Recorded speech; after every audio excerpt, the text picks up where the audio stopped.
Пратениците во собранието ги констатираа оставките на министрите и замениците министри од ДУИ. Согласно деловникот, парламентот само ги констатира оставките без дискусија.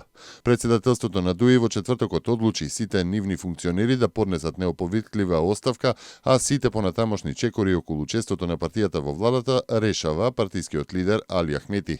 Во петокот оставките до владата ги поднесоа до сегашните министри како и замениците министри. Од страна на председателот на ДУИ синоќа беа предложени нови кандидати за министри.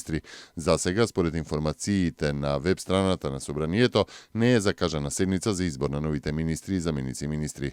По констатирањето на оставките, пратениците ја продолжија расправата по дневниот ред од 98-та седница. Сите заинтересирани лица со инвалидност кои се работоспособни од денеска ќе може да аплицираат за грант за самовработување преку отворање собствен бизнис во висина од 270.000 денари. Дополнително тие ќе можат да вработат уште најмногу 2 лица за кои ќе добијат по 92.000 денари. Овие лица може, но не мора да бидат со инвалидност. Средствата од грантот се наменети за опрема и материјал за адаптација на работното место на лицето со инвалидност. Агенцијата за вработување ќе им исплати и дополнителни 100.000 денари. Лицата со инвалидност имаат знаења, способности и вештини кои може да ги искористат и за отворање на собствен бизнис и за самовработување.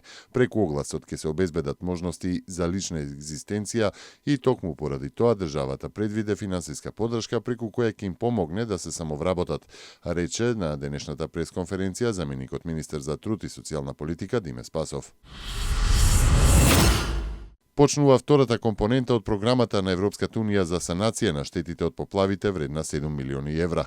Програмата, проектирана на вкупно 10 милиони евра, ќе се одвива во следните 2,5 години, а е наменета за помош на Македонија во надминување на штетите од поплавите во 2015 година, како и за реконструкција и градење по отпорна инфраструктура која ќе спречи поплави во иднина.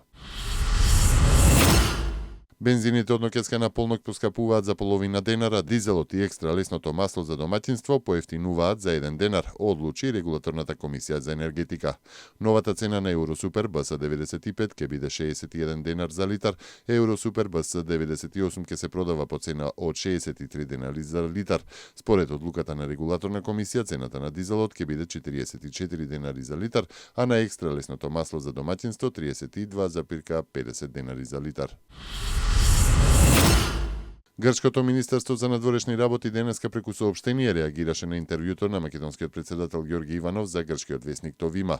Грчката влада не е надлежна да му ги обезбеди потребните информации на председателот Иванов и секако не е одговорна за тоа што тој не е информиран за состојбите на односите меѓу двете држави, се вели во кусото соопштение на портпаролот на министерството Константинос Кутрос, објавено како одговор на новинарите, не прецизирајќи при тоа на кој дел од интервјуто се однесува.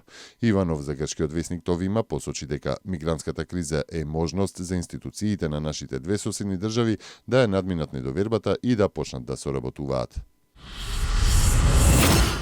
Кабинетот на британскиот премиер Дейвид Камерун, чиј покоен татко фигурира во документите кои истекоа од адвокатската фирма во Панама, не сакаше да ги коментира тврдењата за затајување данок, но побара денеска копии од податоците за посочениот случај.